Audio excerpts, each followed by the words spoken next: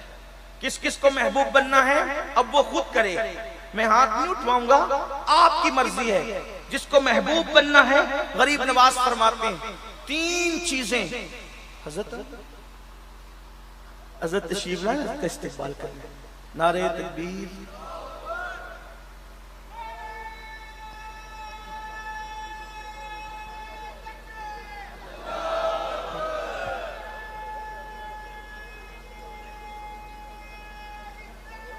یا رسول اللہ، آپ رستہ چھوڑ دیں، سامنے سے رستہ چھوڑ دیں۔ آپ حضرت تشریف لا رہے ہیں، درود شریف پڑھیں، آپ سامنے رستہ چھوڑ دیں، بالکل۔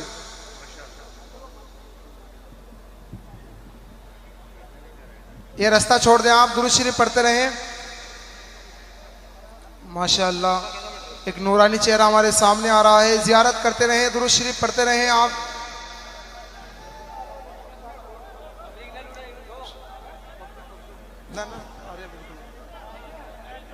سامنے سے ہٹ جائیں، جو بیٹھے ہوئے ہیں یہ کھڑے ہو جائیں، برائے مہربانی آپ کھڑے ہو جائیں، تھوڑا سا کھڑے ہو جائیں, آپ پیچھے ہٹ جائیں. سلیم بھائی آپ تھوڑا ان کو پیچھے ہٹاؤ, سامنے سے ہٹ جاؤ.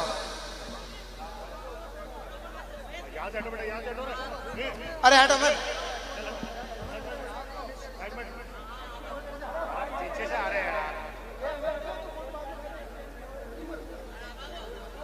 درود شریف پڑھے. اللہم صلی علی سیدنا مولانا محمد البارک صلی علیہ الصلوۃ والسلام علیک یا رسول اللہ صلی اللہ علیہ وسلم. بیٹھ جائیں آپ. ایک مرتبہ نعرہ لگائیں, نعرہ تکبیر, نعرہ تکبیر, نعرہ رسالت, نعرہ رسالت, نعرہ رسالت. علماء اہل سنت, علماء اہل سنت. جشن غریب نواز, جشن غریب نواز, جشن غریب نواز. نعرہ تکبیر, نعرہ رسالت.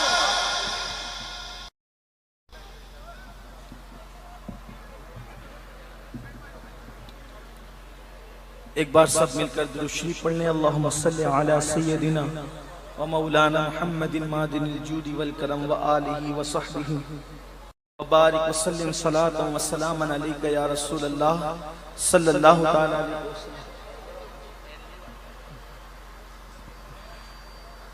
ہمارے قائد, ہمارے امیر ہماری بزم میں تشریف لا چکے ہیں اور انشاءاللہ حضرت سے ہم لوگوں کو ان کے ملفوظات حسنہ سماعت کرنا ہے, اس لیے کہ آج آپ کی ہماری محفل میں وہ شخصیت جلوگر ہے کہ جن کے خطابات نے پوری دنیا میں ایک عظیم انقلاب برپا کیا ہے, اور ہم لوگ بھی جو ہے وہ حضرت سے استفادہ کرتے ہیں سفر میں, حضر میں, اور اسی کی برکتیں ہیں کہ آپ کی ٹوٹی پھوٹی خدمت کرتے ہیں. تھوڑی دیر میں انشاءاللہ حضرت کا خطاب آپ سماعت کریں گے. میں صرف وہ غریب نواز رضی اللہ تبارک و تعالی عنہ کے جو ملفوظات میں نے آپ کو پیش کرنے تھے اس میں سے 2 جملوں میں بات مکمل کرتا ہوں, آپ غور سے سنیں. غریب نواز علیہ رحمت و رضوان فرماتے ہیں 3 چیزیں اگر انسان اپنی زندگی میں پیدا کر لے تو اللہ تعالیٰ اس کو اپنا محبوب بنا لیتا ہے. فرماتے ہیں نمبر 1, چونکہ ہندوستان میں آپ تشریف لائے تھے اور انسان کی عقل کے مطابق گفتگو کرنے کا حکم ہے. ہندوستان میں 3 چیزوں کو مذہبی اعتبار سے بڑی اہمیت تھی. ہندوستان میں جو ہے وہ جن 3 چیزوں کو اہمیت تھی, آپ نے ان 3 چیزوں کی مثال دے کر کے لوگوں کے دماغ میں بات بٹھائی. فرماتے ہیں انسان کے اندر سخاوت ہو تو دریا جیسی سخاوت انسان کے اندر ہو. آپ نے دیکھا ہوگا دریا سے مراد یہاں ندی ہے جس کو ہم اپنی زبان میں دریا کہتے ہیں, اور ایک ہے سمندر اور ایک ہے دریا. فرماتے ہیں دریا جیسی سخاوت, دریا ہمیشہ بہتا رہتا ہے, تو فرماتے ہیں دریا جیسی سخاوت ہو. آپ غور کریں, ہمیشہ سمندر کے اندر آپ دیکھیں گے موجیں اٹھتی ہے, لیکن دریا میں کبھی موج نہیں ہوتی. حالانکہ سمندر کا پانی دریا سے زیادہ ہوتا ہے, لیکن اس کے باوجود بھی دریا میں سکون ہے اور سمندر کے اندر بے چینی اور اضطراب ہے. کبھی آپ سمندر کے کنارے کھڑے ہو تو آپ کو پتا چلے گا ایسا لگتا ہے جیسے کوئی بے قرار اپنا سر اٹھا کر بے چینی میں پٹک رہا ہے. کبھی آپ سمندر کے کنارے جائیں گے تو آپ کو پتا چلے گا ایسا لگتا ہے کوئی بے قرار ہے اور بے چین ہے اور وہ اپنا سر پٹک رہا ہے بے چینی کے اندر. حالانکہ دریا سے زیادہ خزانے سمندر کے اندر موجود ہے. آپ کسی صاحب نظر سے اور تخیلات کی دنیا میں کسی فلسفی سے پوچھے کہ یہ بے چین کیوں ہے اور دریا پر سکون کیوں ہے, تو آپ کو پتا چلے گا سمندر ہمیشہ پانی لیتا ہے دریاؤں سے, سمندر پانی کبھی کسی کو دیتا نہیں ہے, اس لیے وہاں بے چینی ہے, اور دریا دے رہا ہے اس لیے اس کے اندر سکون ہے. اگر سکون کی زندگی چاہتے ہو تو اپنے اندر سخاوت دریا جیسی پیدا کرو. اور میرے آقا علیہ السلام فرماتے ہیں کہ سخی اللہ سے قریب ہے, سخی جنت سے قریب ہے, سخی لوگوں سے قریب ہے, اور بخیل جو ہے اللہ اکبر اللہ کی رحمتوں سے دور ہے, جہنم کے قریب ہے اور وہ لوگوں سے دور ہے. تو سخاوت دریا جیسی ہو. اور نمبر 2 فرماتے ہیں شفقت سورج جیسی. سورج جب نکلتا ہے تو نہ غریب دیکھتا ہے، نہ امیر دیکھتا ہے، نہ کالا دیکھتا ہے، نہ گورا دیکھتا ہے، نہ عربی دیکھتا ہے، نہ اجمی دیکھتا ہے، بلکہ سورج جب نکلتا ہے تو وہ یکساں سب کے گھروں کو منور کرتا ہے، سب کے گھروں میں اس کی روشنی جاتی ہے۔ تو فرماتے ہیں شفقت جو ہے وہ سورج جیسی ہونی چاہیے، اور فرماتے ہیں تیسری چیز عاجزی اور انکساری زمین جیسی ہونی چاہیے، دھرتی جیسی ہونی چاہیے۔ آپ زمین کو دیکھیں کتنی عاجزی ہے اس کے اندر، کتنی انکساری ہے اس کے اندر، کہ زمین پر آپ کھودیں، زمین پر آپ مکان بنائیں، زمین پر پیشاب کریں، زمین پر پاخانہ کریں، کچھ بھی زمین پر کریں، لیکن زمین کبھی اعتراض نہیں کرتی، زمین کبھی جو ہے وہ احتجاج نہیں کرتی، زمین کچھ پوچھتی نہیں، سوال نہیں کرتی پلٹ کر کے، بلکہ اس کا سینہ کھود لیجئے اور بہت کھود کر کے گھر کا پہیہ ڈال دیجئے، گھر کی بنیاد ڈال دیجئے، پیشاب کیجئے، پاخانہ کیجئے، دندنا کر چلیے، دھیرے چلیے، زور چلیے، اور کچھ بھی کیجئے، کوئی اعتراض نہیں کرتی۔ لیکن جب انسان مر جاتا ہے تو پھر اس کو سینے میں، اپنے سینے میں جگہ بھی دیتی ہے۔ تو غریب نواز فرماتے ہیں شفقت ہو تو سورج جیسی، عاجزی ہو تو زمین جیسی، اور سخاوت ہو تو دریا جیسی۔ جب کوئی بندہ اپنے اندر یہ تین چیزیں پیدا کر لیتا ہے تو اس بندے کو اللہ اپنا محبوب بنا لیتا ہے۔ اور یاد رکھیے اس کو اگر آپ سنت نبوی کی روشنی میں دیکھیں گے تو آپ کو جگہ جگہ وہ چیز نظر آئے گی، لیکن اب وقت تو بہت زیادہ ہوا ہے، اس لیے اپنی بات یہیں پر مکمل کی جاتی ہے۔ اللہ پاک سے دعا ہے اللہ رب العزت سرکار غریب نواز کی تعلیمات پر ہم سب کو عمل کی توفیق عطا فرمائے۔ دوران گفتگو اگر کوئی غلطی ہو گئی ہو تو اللہ تبارک و تعالی اپنے حبیب صلی اللہ علیہ وسلم کے صدقہ و طفیل معاف فرمائیں۔ آپ حضرات دور نزدیک سے جہاں کہیں سے بھی تشریف لائے ہیں، میری گزارش ہے کہ غریب نواز کے مشن کی تحریکیں ہندوستان میں بے شمار جاری و ساری ہیں، ادارے بھی چل رہے ہیں، لیکن انہی غریب نواز کے مشن کی تحریکوں میں ایک تحریک سنی دعوت اسلامی بھی ہے، جو سواد اعظم اہل سنت و جماعت کی عالمگیر تحریک ہے۔ اس تحریک کا مقصد صرف ایک مقصد ہے کہ لوگوں کو رسول اللہ صلی اللہ علیہ وسلم کے قریب کیا جائے، حضور کی محبت لوگوں کے دل میں پیدا کی جائے، اس قوم کو اللہ اکبر تین عین کی طرف مائل کیا جائے۔ ہمارے قائد، ہمارے امیر اکثر فرماتے ہیں ہمارا مشن تین عین ہے، ایک عشق ہے، ایک عمل ہے، ایک علم ہے۔ ہمیں ان تین عین پر محنت کرنا ہے، لوگوں کو عاشق رسول بنا کر، علم کی شمع لوگوں کے ہاتھ میں دے کر عمل کا جذبہ صادق پیدا کرنا ہے۔ تو آپ حضرات جن علاقوں سے بھی تشریف لائے ہیں اپنے علاقوں میں سنی دعوت اسلامی کی برانچز قائم کریں، سنی دعوت اسلامی سے جڑیں۔ اس تحریک کا مشن یہ ہے خود بھی گناہ سے بچیں گے، دوسروں کو بھی گناہ سے بچائیں گے۔ غریب نواز نہ ووٹ کے لیے آئے تھے نہ نوٹ کے لیے آئے تھے، غریب نواز زمین پر قبضہ کرنے نہیں بلکہ غریب نواز ضمیروں کو جیتنے کے لیے آئے تھے۔ اس لیے کہ جب زمین پہ قبضہ ہوتا ہے پھر کوئی آ کر کے زمین چھین لیتا ہے، لیکن جب ضمیروں پہ اور دلوں پہ قبضہ ہوتا ہے تو دنیا کی کوئی طاقت اس دل کے قبضے کو ختم نہیں کر سکتی۔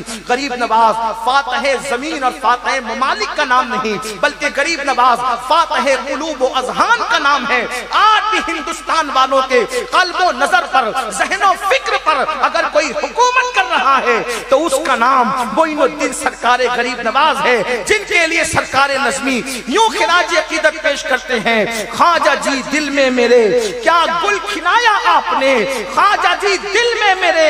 آپ نے یہ نہیں کہا زمین میں گل کھلایا بلکہ کہتے ہیں دل میں میرے گل کھلایا، خواجہ جی دل میں میرے کیا گل کھلایا آپ نے، ظلمتوں میں نور کا دیپک جلایا آپ نے، تاکہ یہ بن جائے ولیوں صوفیوں کی سرزمین، تاکہ یہ بن جائے ولیوں صوفیوں کی سرزمین۔ اس لیے بھارت میں ہی ڈیرا لگایا آپ نے، تھا یہ جو اجڑا ہوا تھا یہ جو اجڑا ہوا سا شہر ریگستان کا، تھا وہ جو اجڑا ہوا سا شہر ریگستان کا، اس کو اجمیر مقدس کہلوایا آپ نے، اس کو اجمیر مقدس کہلوایا آپ نے۔ اور فیض خواجہ سے چلا ہے آج نظمی کا قلم، فیض خواجہ سے چلا چلا ہے، آج نظمی کا قلم اس کو کچھ لکھنے کے بھی قابل بنایا آپ نے۔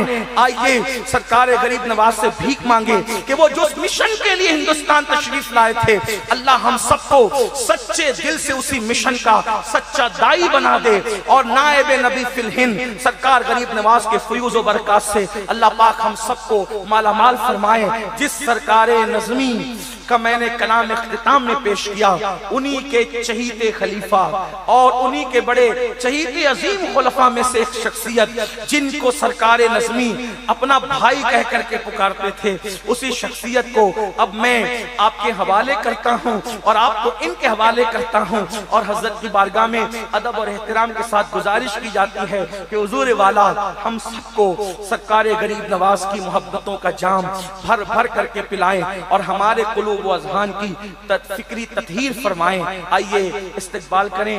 آپ کے یہاں میں ہندوستان میں اکثر شہروں میں جاتا ہوں، نئے نئے نعرے سننے ملتے ہیں۔ مجھے بہت پسند آیا آپ کا ایک نعرہ، کاش کہ ہم سب کی محفلوں کا یہی نعرہ ہو جائے تو بڑا مزہ آ جائے۔ ایک بھائی اللہ انہیں سلامت رکھے، لمبی عمر دے، انہوں نے کھڑے ہو کر کے مجمع میں نعرہ لگایا لا الہ الا اللہ، تو پورے مجمع نے کہا محمد الرسول اللہ۔ بہت خوبصورت لگا آپ کا یہ نعرہ، خدا کی قسم